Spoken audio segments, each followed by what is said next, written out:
I want to thank everyone for taking time out of their busy schedules to attend today's event. I also want to thank our generous sponsors, Zuber Lawler, Canamerks, CFN Media Group, Good AM Ventures, Flower Hire, and Last Prisoners Project. Today is the first in a series of webinars Global Go will be hosting, and today's panel topic is License Acquisition and Thriving in the New Normal, which I'm confident you will find informative. Before we get started with our program, a little bit about Global Go and myself. I entered the cannabis industry in Canada in 2012 when it was still very small and its future uncertain. 8 years later, I'm still here, and I have never been more bullish and optimistic about what our industry has and will continue to accomplish. Despite present challenges, our incredible industry continues to grow rapidly and create incalculable benefits for society at large, be it patients in need of compassionate care, creating novel, disruptive plant-based medicines to better meet those patients' needs, enfranchising historically disadvantaged groups that were victimized unfairly by the war on drugs, fomenting a new class of dynamic canna entrepreneurs who are creating and building transformative new businesses, which in turn are creating hundreds of thousands of new employment opportunities for hardworking individuals, padding the depleted coffers of federal, state, provincial, and municipal budgets, and finally, once and for all, smashing all the bullshit, retrograde stigma perpetuated by the conspiracy of corporate political interests that have historically fought to hold back this incredible plant from its true God-given destiny, healing the world. After starting and playing a leadership role at a number of incredible cannabis companies over the last 8 years, my colleagues and myself launched Global Go in 2019 to help engineer the globalization of cannabis in the post-prohibition era. Cannabis is going global, with over 30 countries worldwide having embraced sensible cannabis reform. In response, we must be dynamic. What can Global Go help you do? Well, whether you want to scale your company into the first truly global hemp or cannabis business, or you want to transform your brand into the leader in your local market, the Global Go team provides the expertise you need to build your business and a menu of services to get you to your goals faster. Global Go's core service offerings include state, local licensing and permit services, conditional use permit management, development of standard operating procedures, track and trace compliance, compliance reviews and audits, client advocacy services, property analysis, financial and business services, business innovation, IT services, security, governmental services, marketing services, human resource administrative support, strategic business consulting, merger and acquisition advisory, and topped off with a real estate brokerage. Now, Global Go has tapped an international network of experts and facilitators to expand the value of cannabis businesses across state and sovereign borders, with affiliate offices in Colombia, South Africa, Switzerland, the UK, Mexico, and Canada. Global Go is the cannabis industry's first and best global advisory platform and can add value to your business, whether large or small, domestic or international. So give us a call and let us share our expertise to help you maximize your enterprise. Okay, now onto our program. Our keynote speaker is a true legend, visionary, and trailblazer in the cannabis industry. I think it's fair to say that, but for his contribution over the last 20 plus years, we would not be gathered here today. He fought the good fight long before it was popular, socialized, and au courant, and decades later, he continues to work tirelessly on behalf of the industry and those most affected by the war on drugs. Amongst his many accomplishments, Steve DeAngelo is the recipient of the High Times Lester Grinspoon Lifetime Achievement Award, was named one of the most influential people and gatekeeper of the industry by the International Business Times. He was named one of the 7 most powerful people in America's cannabis industry by Fortune. And most recently, he was honored with the Peter Tosh Equal Rights Award and inducted into the Marijuana Business Daily's inaugural Hall of Fame. Ladies and gentlemen, without further ado, it's my pleasure to introduce my friend and my colleague, Stephen DeAngelo. Paul, thank you. Wonderful to be with you here on the inaugural issue of the Global Go series. I can already see the Global Go, just in its earliest infancy, is going to grow into being a major force in the industry. So I'm excited to be a part of it with you here today. You know, I think one of the benefits of this crisis we're going through is that it's forced all of us to get a very rapid education in the kind of platforms we're talking on today. And so paradoxically, even as we've been more isolated, we're getting more connected. And I spoke to more people on 420 than I have on any other previous 420 this year. It was the biggest 420 ever for me. So it's pretty great. Not to say there's not a lot of misery going on with the crisis or to downplay that. But the industry entered the crisis, I think, on a positive note, with us being declared an essential business in many places and a immediate and in some places really huge lift in sales. Harborside saw our best day, our best week, and our best month ever immediately following the declaration that we are an essential business. That's flattened off as consumers have started feeling the economic impacts of the crisis, but it hasn't flattened that much. And I think it's a testament to the inelasticity of cannabis demand. Cannabis is one of the last things that people will cut back on. And I think it's an indicator that we will be more recession-proof than a lot of other industries are going to be moving through the crisis.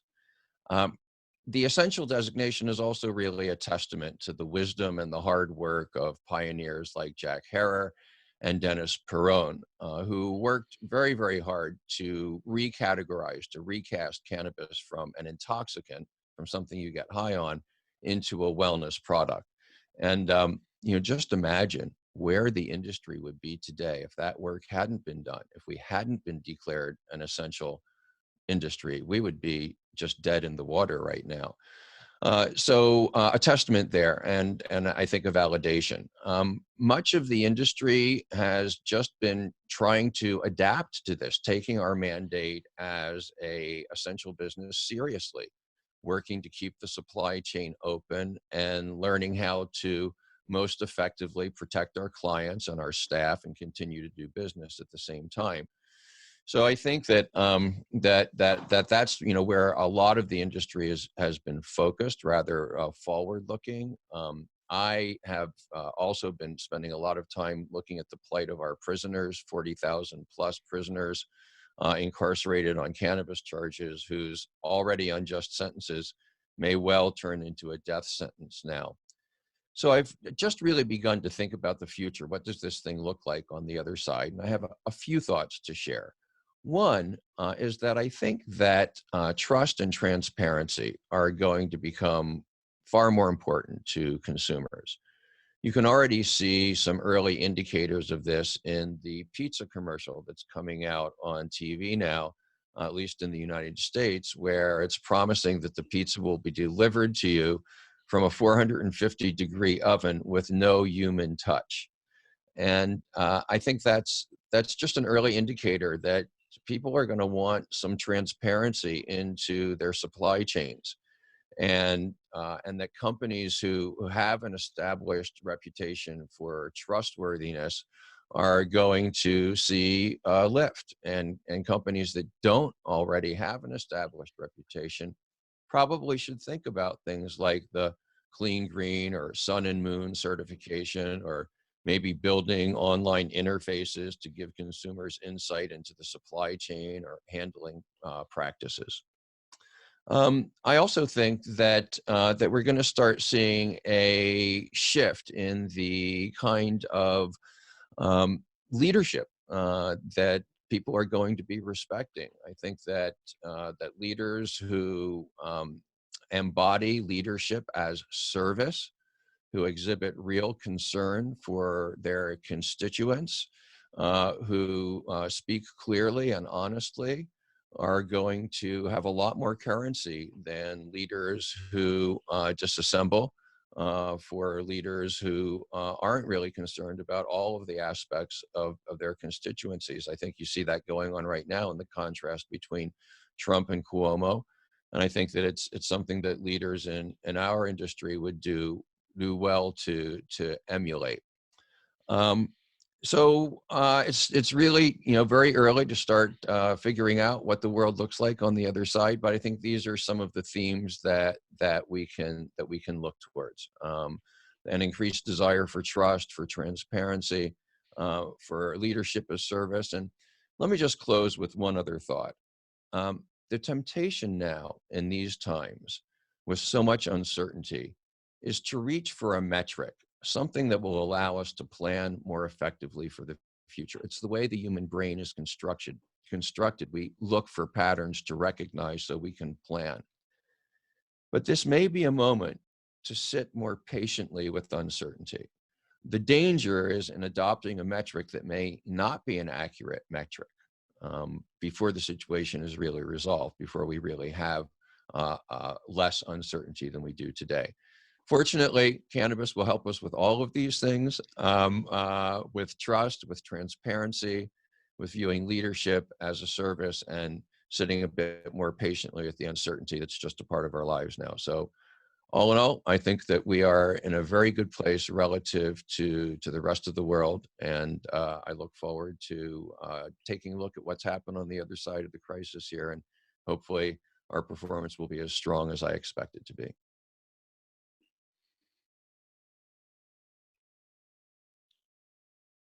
Great. Well, I am Andrew DeAngelo. I'm moderating this panel. My big brother, Steve, just gave the keynote, and, you know, Sorry. it's okay. It's okay. We're still learning online, virtual, and it was my job to introduce my brother, and I really want to do that because while I've been the most visible of the DeAngelo brothers, Andrew has really been absolutely critical to the success and to the spotlight that's shown on me. He's been the force behind me that's really taken care of a lot of the operations and the logistics that were needed to fulfill some of the visions that I've had. And I think that you will all see now in the course of the next hour or so a visible exhibit of the qualities that have made him so essential to my success. Well, thank you, bro, for that introduction. And, you know, I just want to talk a little bit about this idea of that uncertainty and being curious about being in this place that we don't know, because this panel is very much about the new normal, but we don't know exactly what the new normal is. And I think we need to acknowledge that there's still a lot of uncertainty and things we don't know. But there, at the same time, there's an incredible hunger and thirst in people for some kind of guidance and some kind of insight from leaders that are in high positions in our industry. And we are blessed to have a panel of very heavy hitters in cannabis retail, as well as our executive director from the Global Go team, Paul Rosen, and Simone Sandoval, who is also from the Global Go team. And our three panelists today, if you'll just take a moment to just describe what your role is within your organizations when you get to answer your first question, that'd be helpful. I don't know all of you, and I don't have your bios in front of me, but I will start with Chloe Grossman. Chloe Grossman is with Trulieve. Trulieve is a multi-dispensary chain operator, I think started in Florida, but now in multiple states, including Massachusetts. I think a couple others you can educate us on. And Trulieve has really established themselves as one of the leading, if not the leader, in the Florida market. And we also have Ryan Brown. Ryan Brown is from Native Roots up in Canada, and he has many stores across multiple provinces in Canada. So instead of a multi-state operator, we have a multi-province operator in Ryan Brown. And then lastly, we have Daniel Firtel from the Cookies organization. And we've all had a great time watching Cookies take off in the last year and just grow like wildfire through the industry. So all of us have been watching that with a mixture of pride and jealousy to see Cookies expand like that. And so I'm proud that all three of our panelists are here today, and the Global Go team can also answer these questions. And I'm going to start with high-level questions. If you want to know how we're taking care of our staff and our customers at the dispensaries, you can go to our websites. There's lots of media coverage on those general topics. If anyone wants to know about those things, please submit a question and we'll talk about that. But I want to start with really high-level subject matters, and then we can work downward from there. And we're in the middle of a crisis, a health crisis. It's going to have tremendous economic fallout. So we'll start with the Global Go team on this question, then we'll go to our panelists. What are the factors you think cannabis executives and entrepreneurs should use when evaluating emerging cannabis jurisdictions in this new normal reality we're in? What do you think, Simone? Right. Well, I think you still want to be focusing on states with both medical and recreational markets and understand how those markets interact and overlap. For instance, markets like Massachusetts and Nevada gave existing medical companies an advantage by automatically grandfathering them into the adult use market. If you take a look at a proposed market like New York, those automatic grandfathering laws are not proposed, although there are some exemptions for existing businesses to kind of take advantage of the adult use market. So just really knowing and understanding the regulations and kind of staying on the pulse of the emerging markets is what you need to look at when you're thinking about expansion. Paul, do you have anything to add to that? I do. I think that all Simone's comments are right on, but I also would add that whenever I'm looking as an entrepreneur or an investor into a jurisdiction that's early on its cannabis journey, I'm trying to create sort of a scorecard to evaluate what the total addressable market is going to be in the long term and what the breadth of competition is going to be amongst the supply. So just to use economics 101, I like when the ratio of demand exceeds supply, not forever and ever. Ultimately, I invite perfect competition because the consumer is the constituency that we must do the best job for, and perfect competition promotes the best outcome for the consumer. But we know that the industry takes a while to get from gestation to turning over in the crib to crawling to walking. And during that gestation period, not unlike a plant, you got to bring a certain amount of TLC. So I look for jurisdictions that are medical first with a nod towards recreational, and where the regulator is cautious about introducing new licenses at inception to let the industry take wing before they open the doors open and let all qualified entities obtain a license. Excellent. And I know, Ryan, you're also represented in Colorado as well as Canada. Mm-hmm. So I think you're the only one of us that's in two different countries right now. So how do you go about evaluating this in two different countries and different jurisdictions within those two countries? Yeah, absolutely. That's a great question. And thank you, Angela and Andrew, and the Global Go everybody that's on this call. Appreciate the opportunity to connect with everybody on this very important topic. And I know that there's a lot of questions out there around what the industry looks like moving forward. So appreciate the opportunity to be able to speak. So I'm Ryan Brown, CEO of Native Roots. Our largest operation is actually in Colorado. We have 19 stores operating today, have approximately 200,000 square feet of production facilities operating, which are cultivation and infused product manufacturing. So, and then we do have operations up in Canada. Hopefully that's what you were asking me to do, Andrew, before. Yes, thank you. I appreciate that. No problem. I think as businesses are assessing where to expand and grow, I think the points made thus far make a lot of sense.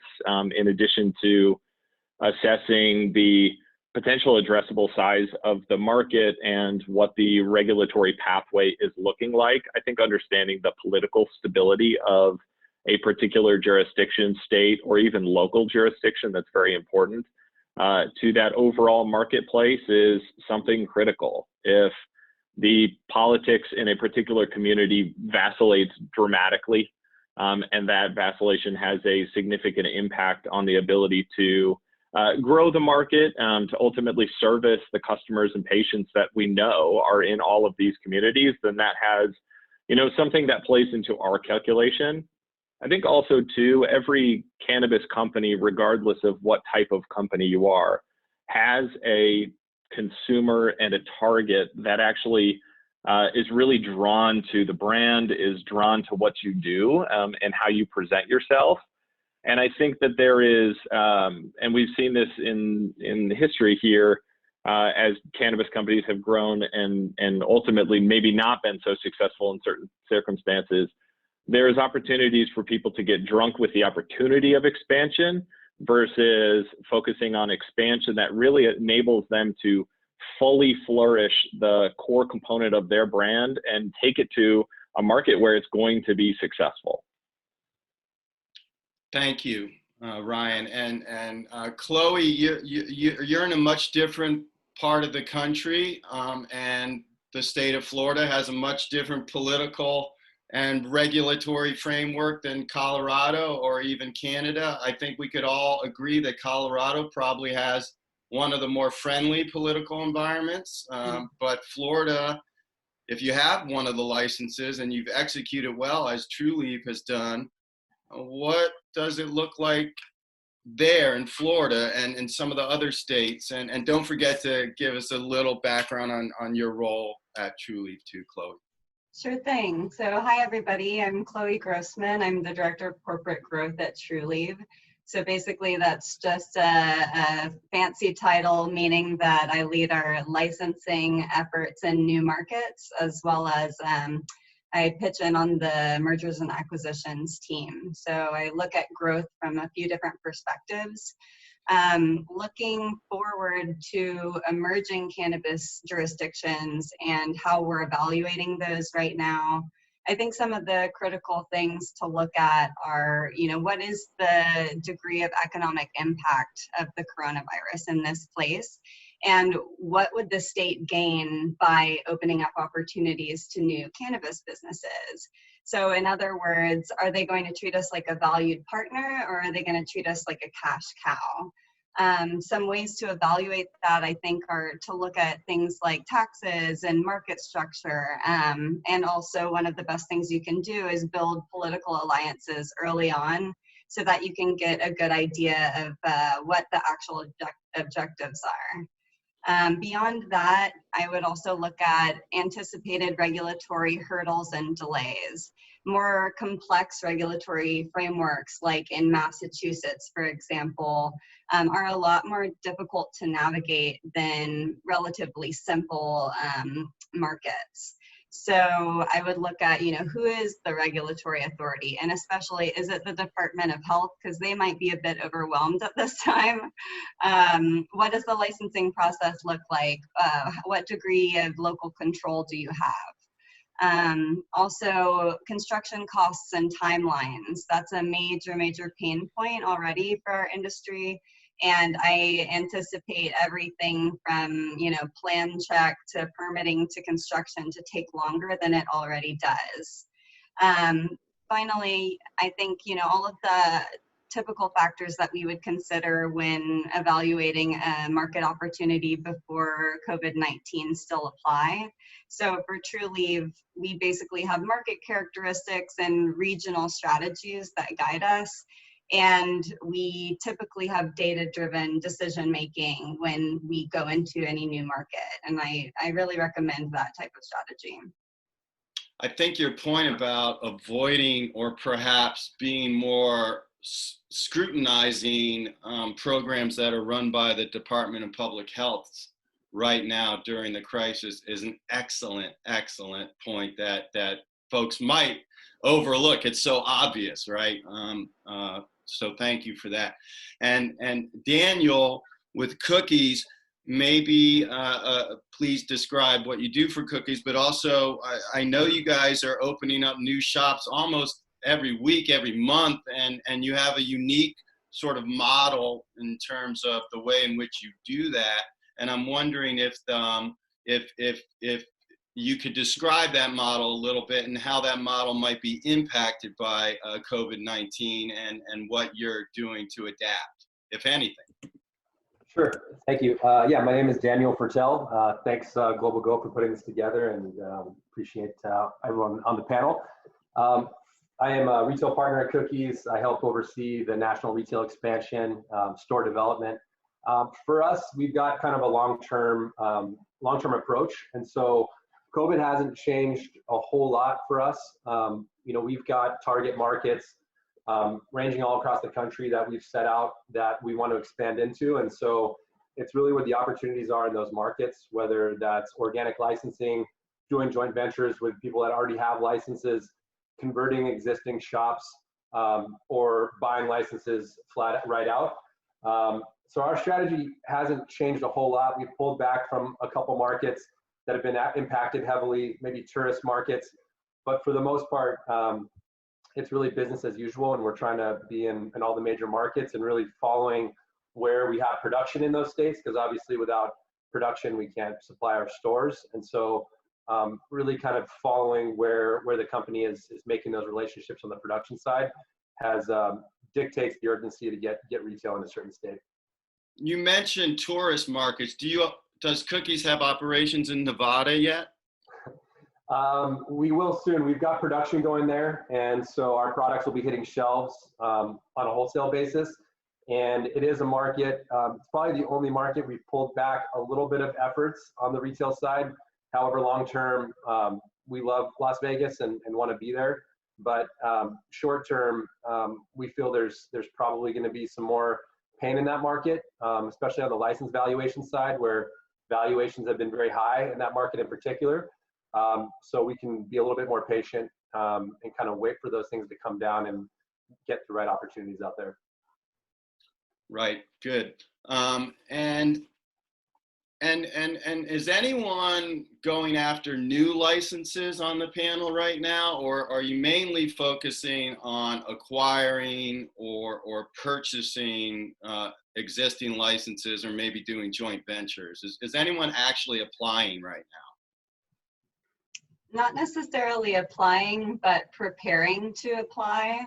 And I think one of the key differences for us in terms of licensing strategy was just that our timeline for any market that was on our target list. Well, first of all, the target list went from like 15 to 3.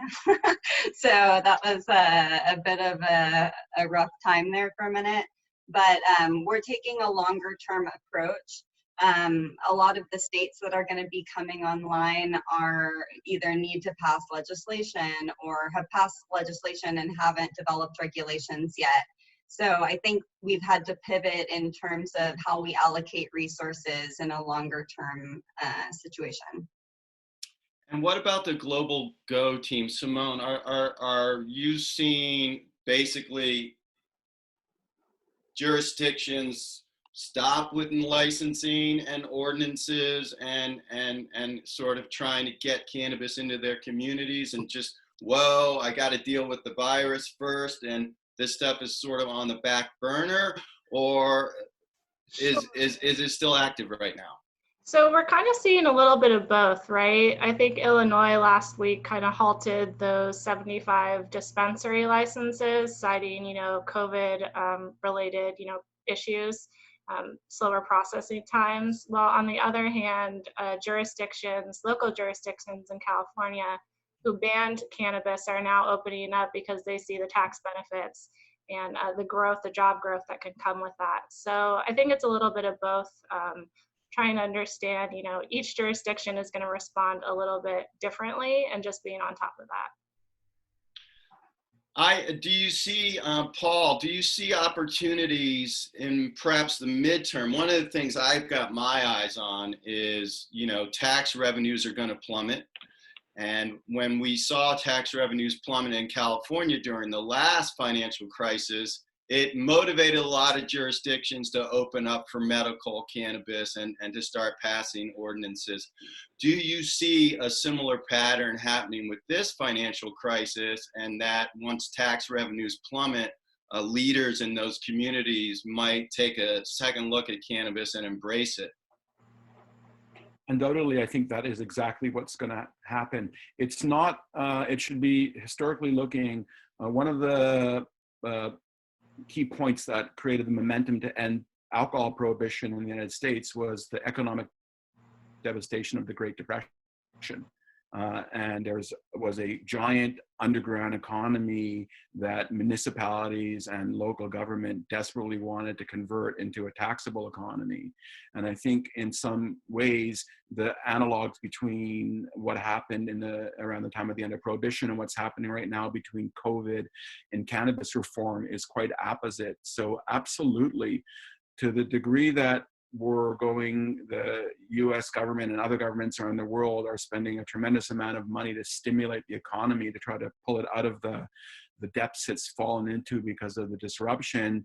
Here is cannabis as an industry that can employ people with dignity, and it can create a taxable base around economic activity that has not really suffered any compression. And when you combine that with the fact that cannabis is being called an essential service, it really creates conditions for jurisdictions that have been otherwise recalcitrant or reluctant to get on board.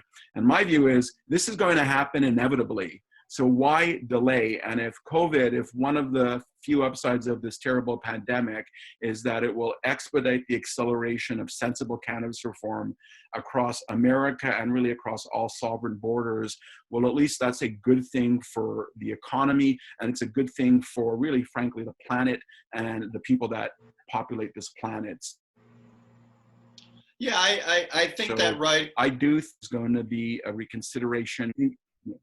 I think that a governor of a recent state, I've had it in front of me, a governor of a recent state that did not introduce cannabis reform, I have this in my daily pay attention log, just commented that they wish they had pushed this across the finish line because it would have helped right now. So, there's always opportunity in business for entrepreneurs, but at a governmental level, I think that this would be a force multiplier to accelerate cannabis reform. Well, let's all hope so, because we certainly need it. We've already talked about how politics can constrain our business models and force us to make choices that are not data-driven, but are politically driven, and that's never ideal. All right, I want to jump into another question now. This one, but before I get into the next question, I am seeing some chatter from our audience, and I just want everyone to know that these are business leaders, and we're all in the business of cannabis, but all of these companies and all of us are committed to getting people out of prison. That's why Last Prisoner Project's part of this. We're committed to helping people overcome the crisis, and I've been quite proud of our industry for stepping up in the last several weeks, whether it be fundraisers with 420 or various other efforts. So we're talking about business now because that's the subject, but we all are working on social justice and contributing to our society during this crisis as well. So just want to make that clear to everyone. All right, so now we're in this crisis, and the economy is taking a huge hit, and there's definitely going to be companies in our industry who are not sitting on a lot of cash, who are already distressed before the crisis hit. And there's going to be some unavoidable bankruptcies and sell-offs. So how should companies that may be seeking buyouts, full or partial, prepare? And how can they take something that's very painful and maybe make lemonade out of it? I'm wondering, let's start with our panelists. Chloe, do you have any insight on that, distressed assets in cannabis right now?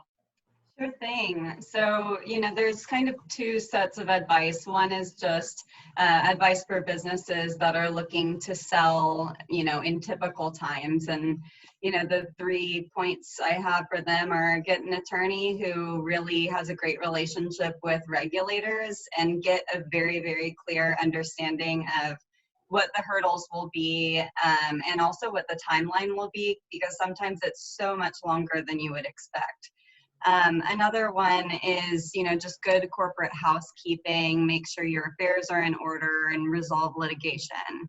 But in terms of more coronavirus specific advice, I would say one piece is to make sure you're talking to an employment attorney. If you're having to furlough or cut any employees, there will be some lawsuit liability, and that is something that could potentially impact your deals. And then in addition, consider the potential diminished value of certain assets as the result of the coronavirus. So for example, if you were in a state where everybody pretty much agreed that it was about to go adult use this year, and now we don't really know when it's going to go adult use, that could impact the valuation of your portfolio. Also, if you're in jurisdictions that don't allow delivery or curbside, that could also be impactful, since I think those things will be more and more important in the new normal. And that's all for me. Yeah, the advice of cleaning up make it a little less hairy, your deal, your organization, whether it be lawsuits or litigation, or perhaps some early family investors who might be a problem. Clean all that up, right? We're all laughing because we've dealt with those situations before. Ryan, you've been around the block quite a few times. What is your insight on this topic from both sides of the ledger? If I'm distressed, what advice do you have? And if I'm looking to perhaps gather up some assets that might help my current company grow, what advice? Yeah, well, I think Chloe touched on if you're distressed, how to think about it very effectively. So maybe I'll talk to the other side, which is if you are looking to expand in this time and assessing assets, I would say first thing is to understand really the long-term and be clear about what the long-term plan is envisioned for your organization. And really understand very effectively, what is your business meant to accomplish? Like, who is it targeted to? What is your core competence? What is good at your company?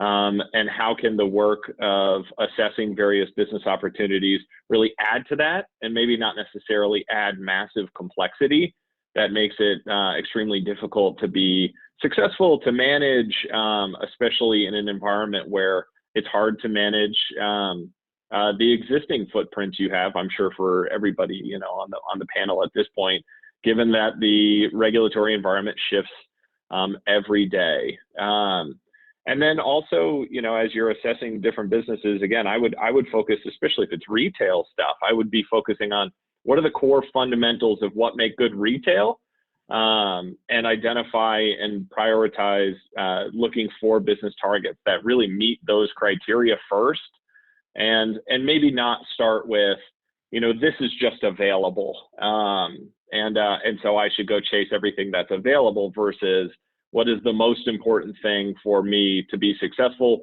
based on what I understand about how my current business runs, and how do I add to that. Great, and I want to get to Daniel on this in a moment, but first I'm going to kick it back to my brother Steve and see if you have any insights on this topic, bro. We've certainly, over our 13 years of doing this, we've been on both sides of that ledger in one degree or another. So, what advice do you have for folks grappling with this right now? On which side of the transactions?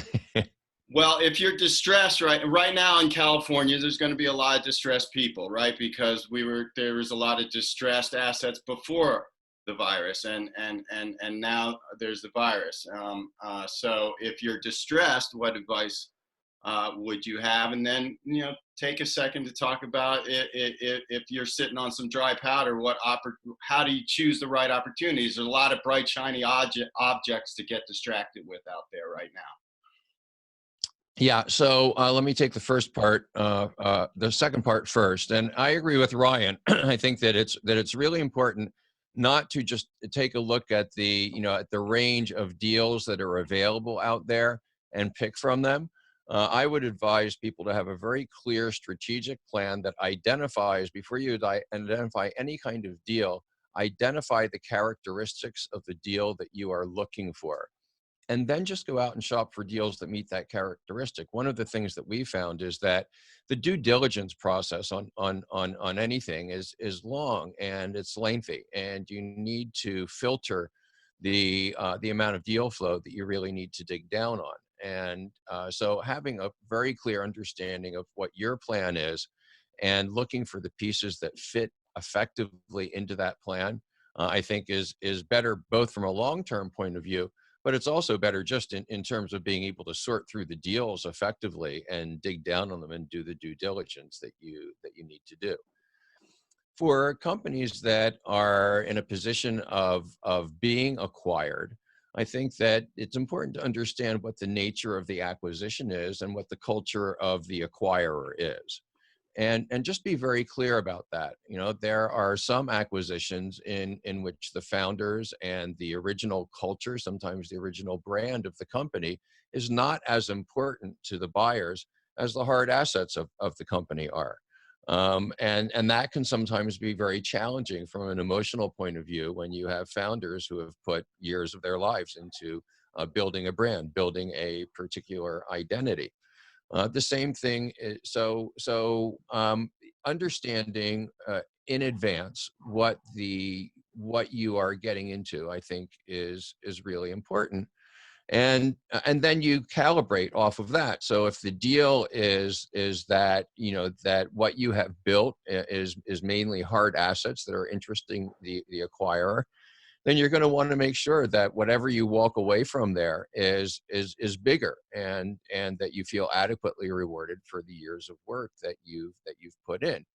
On the other hand, if you're working with a company that desires to keep you around, that's going to continue the branding, that's going to continue the culture that a founder has built, then it's very important that you define the relationship with the acquirer. Who are you going to report to? What is your job description going to be? What level of authority will you retain? What level of authority will you give up? So those are some of the things that I would be thinking about from the point of view of someone who was looking to be acquired. Those are great points. I particularly the culture fit and doing the due diligence on the culture, I think is very important. We're seeing a lot of lawsuits and litigation on that level where people perhaps ended up having either buyers or sellers remorse and had to, you know, go to the court system to resolve the disputes. And that's always the most painful, difficult way to resolve these things. And we've seen an awful lot of that. I think it's very good advice from my brother to avoid that up front by doing a little bit more due diligence. Daniel, the cookies company certainly has gathered up some assets recently. Perhaps you can give us some insight on some of those deals and what you were looking for, and to what extent those were quote unquote distressed, and to what extent some of those were just opportunities that you felt like you had to have in your portfolio. Definitely. I think from being on the sell side, I would just recommend people really dial in their numbers, be very transparent with buyers or JV partners, be upfront with any issues, lawsuits at the beginning, present all the information in a very succinct way. I think these deals, as everyone on the panel knows, are very challenging, very colorful deals, and right when you think something's one way, it's completely the other way. So it's very important just to be very transparent on both sides of the table. I think from the standpoint of opportunities and being a buyer in today's market, you know, it really just depends. I mean, I think we're starting in the last 12 months seeing a lot of distress in the market. Obviously, COVID has really amplified that, and I'm not sure we've really seen the full effects of it. And also, I think the days of just timesing 2xing your revenue and saying, hey, that's the price that I want, I think are over. A lot of the players that were buyers with that business model are sort of not in the market right now. And so I think kind of getting in tune with the reality of where things are at and where deals can get executed is very important. And also just realizing that maybe it doesn't have to be a straight sale. Maybe you can, in an era of consolidation, partner with another group that can really take your business to the next level, and not have to exit and still be a part of this. And that's one of the value propositions that we like to offer potential partners is really kind of taking what they've built and building on that, and not just really kind of taking what they've done and having them go away, but really having everyone win. So there's different options out there in the market instead of just having to be distressed and sell. And how are you finding that last model you just described? It's I can't say the word franchise, but it seems like you're trying to create a win-win with folks. And look, we'll put the Cookies brand in here. We'll make your shop a lot more successful than it was before. We both win for that. Are you finding that those expectations are being met as you've executed these deals? Yeah, I mean, a lot of it's happening in real time. We haven't actually, I think Oakland is the first example that we converted a store that was previously a different dispensary, and we've seen great success. So we actually have numbers of really increasing sales, but a lot of the groups out there that we're partnering with, they either get it and they totally understand what's going on and they believe in what we're doing, or you have to educate them. In a lot of these newer markets, not everyone knows who Cookies is, and you have to educate them a bit and really kind of show them why it's great. But at the end of the day, they have to believe. And as time progresses and we have more data analytics to actually show people, the easier it is going to be to sell. But there's always that disconnect that does exist unless it's just someone that really buys in and gets it. Okay, great. Let's see. I think we have a few more minutes. We have time for one more question, I think, Paul. Right? Yeah. Great. Definitely. So why don't we start with something pretty basic? I know that a lot of folks out there are either looking to start up a new cannabis company or expand the company they have right now. So what advice, and we'll start with Simone and the Global Go team, what advice do you have for people looking to start up in the middle of COVID-19 or expand in the middle of COVID-19? Perhaps not like our panelists who are used to expanding, but perhaps people who are just thinking about growing and thinking about expanding, and there's a lot of fear out there. What advice do you have? We'll start with Simone and Paul, and then we'll go to a panelist. Sure. So if you're thinking about starting up in a new place, I would just say make sure that you're seeking advice from the outset from a consultant or a lawyer to make sure you're setting up your ownership correctly. I've seen a trend in licensing where ownership and financial interest disclosures are becoming more invasive, and they're really business and tracks driven. So I would say assume everybody must be disclosed, and if you don't want to be disclosed, this might not be the business for you. So I just want to say, if you have these convoluted ownership structures, that's going to alert the regulators that something's off. So just contact someone at the outset so you're not fixing these years down the line. Paul, do you have anything to add?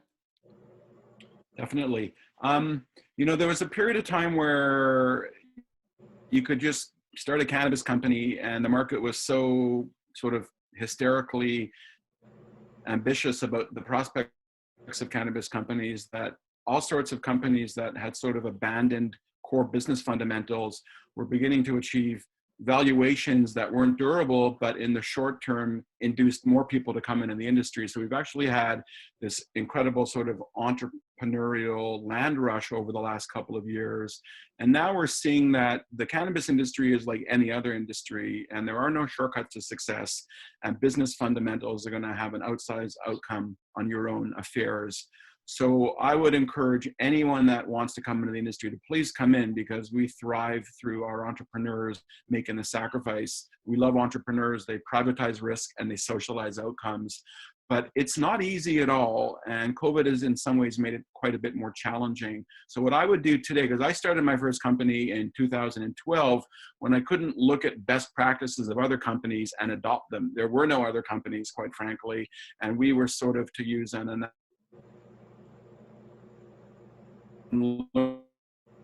learning how to operate the plane.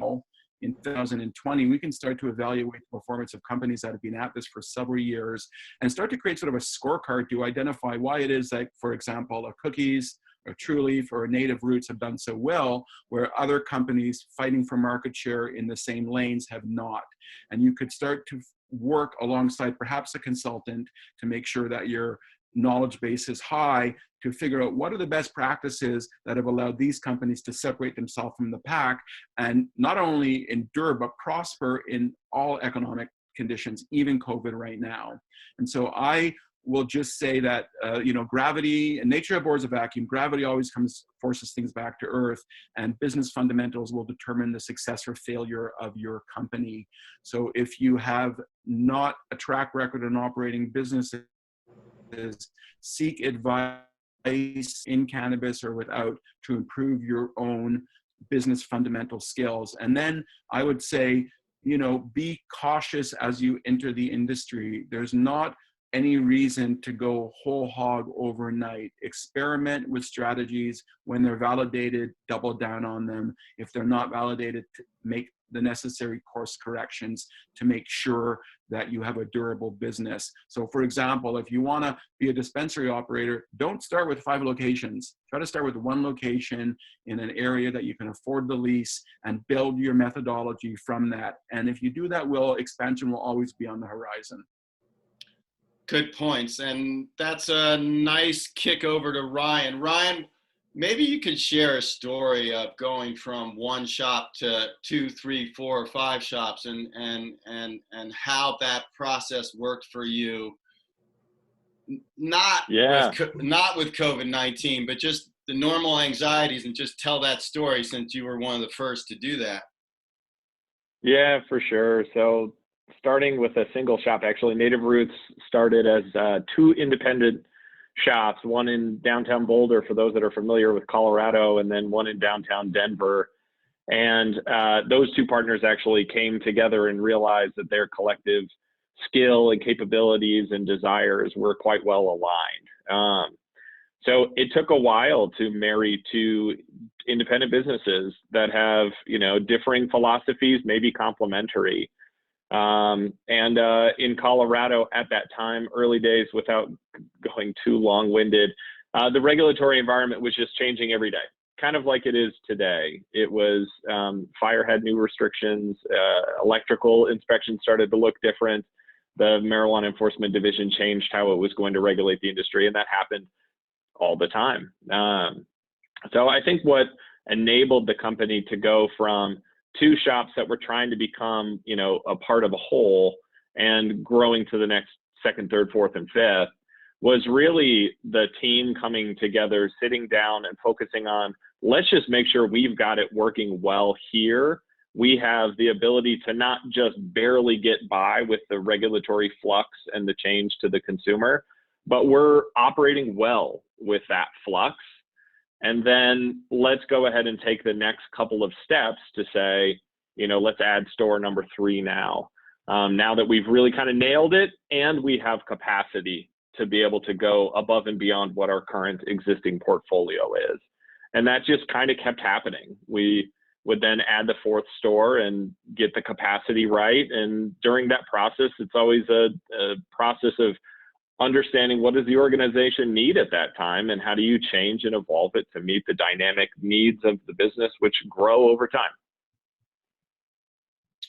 And Barrett, that's great. I want to keep with the case study. So Chloe, there was a time where you had 1 shop and you had to go, or maybe you started with more than 1 like Ryan did, and you had to grow at some point. Maybe you can talk about that jump off the cliff and how that experience was for you. Sure, sure.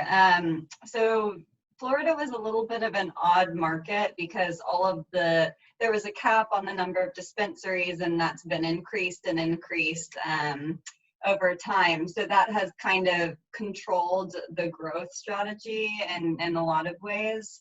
I would say, I would echo a lot of the things that Ryan said. I think one of the best things that Trulieve did was, rather than overextending itself and trying to go into so many places at the same time, they took a step back and looked at, okay, where are the places where there is enough demand to really establish a retail store here?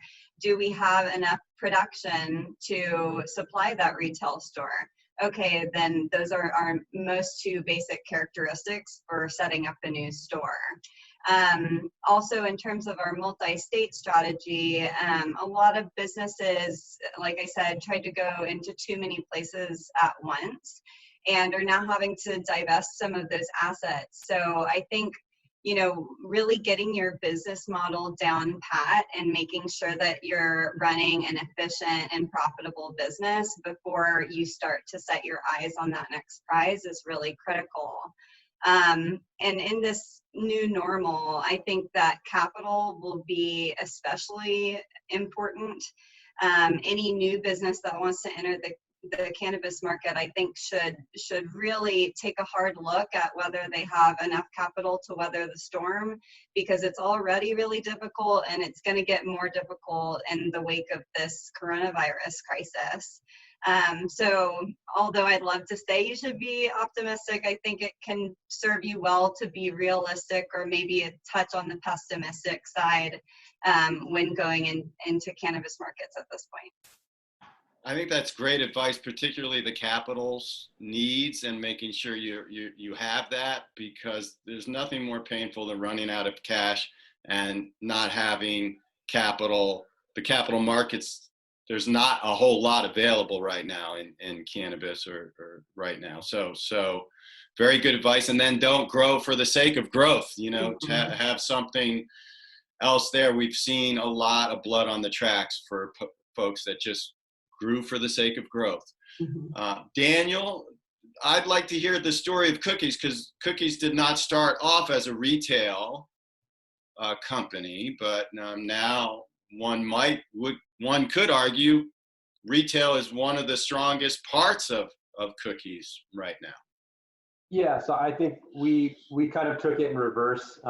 Started as a very authentic brand in San Francisco and being responsible for a lot of very well-known genetics, and really growing the wholesale part of the business in California and growing the brand. You know, I've been fortunate enough with the clothing side, and obviously Burner with the music and everything. So there's kind of a multifaceted approach, which has really resonated with a lot of customers, and it's kind of on a multiple level, not just with cannabis, but different things. And so from that, we've been able to create a retail experience from all that, and that's 10 years in the making to really do that. And so we've leveraged that to expand the retail, and that's really been our approach. Yeah, very unique approach, and it's a lot of fun to actually watch all three of these companies. You've grown in very unique ways in very different markets, and we're all going to have a good time watching you continue to grow and visiting your businesses and getting cannabis from them. I think we're closing up now. I want to pass it back to our host, Paul, to wrap things up and just thank everybody. This was a really informative hour of time together. Thank you so much. Thank you, Andrew. Great job on moderating the panel. I don't know, I hope that everyone that attended found today's panel and panelists as informative and stimulating as I did. It's amazing how much their information we can soak up. One of the things I've always loved about the cannabis industry is that it's very collegial and very open tent. And we're not of course we're competing, but we're also cooperating. And this is cooperative capitalism, which is a great model for self-empowerment and for knowledge. And so for Daniel, for Simone, for Chloe, and for Ryan, to really open up their strategies and share, really, in my opinion, proprietary information to a broader network is what makes our industry so compelling.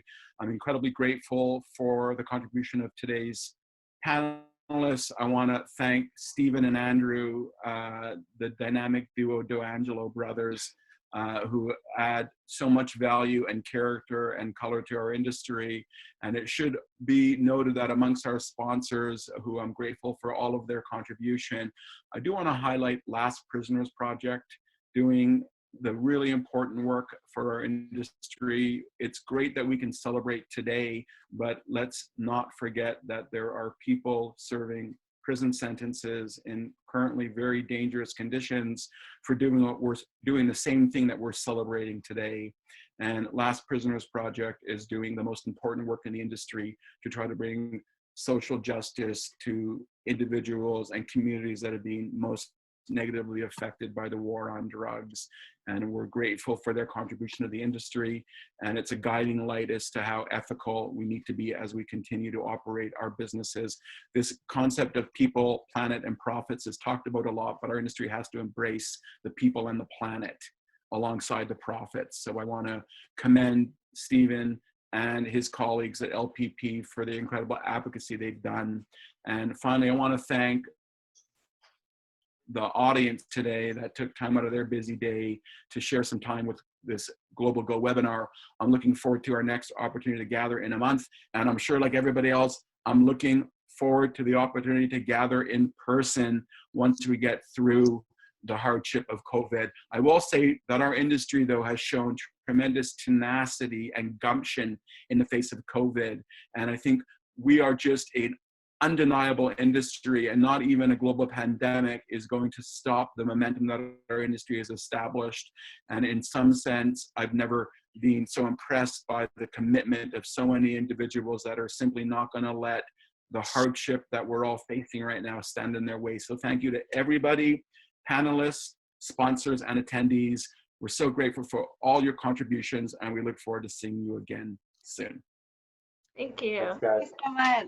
Bye. Thank you all. Donate to the Last Prisoner Project. Yes, please donate. Thank you.